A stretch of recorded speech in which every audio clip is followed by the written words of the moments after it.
Assalamualaikum, hari ini saya akan buat review dua unit pointer, iaitu pointer Ecopoint keluaran terbaru daripada Nota, dan yang kedua pointer Quest Pro Max yang lampu hijau merah tu. Dua-dua ni fully waterproof fully waterproof.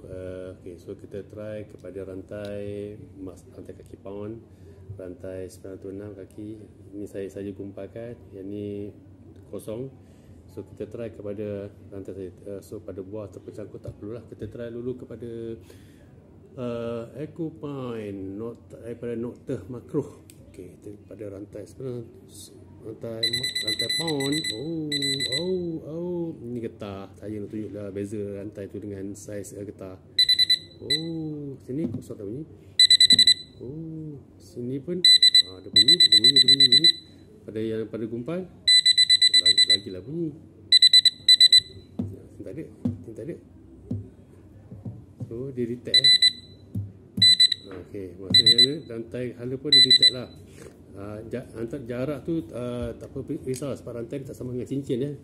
So rantai ni memang kita kena rapat sikit lah. So baru dia akan, yang penting kita nak tengok sensitivity dia. Macam kita nak macam tu . So rantai ni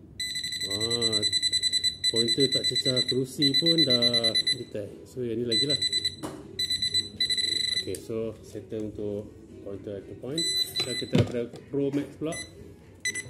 Kita pada mouse pound dulu. Kena rapat. Ni saya dah letak tadi ni. Okay, ni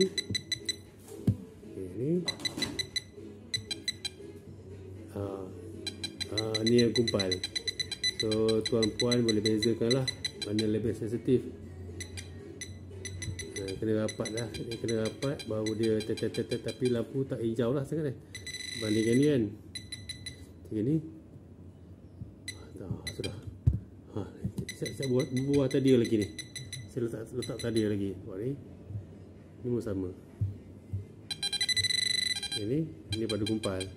Okay, so itulah review kita hari ini. Kalau tuan-puan rasa nak order pointer Ecopoint ni, sekarang ni kita offer 750.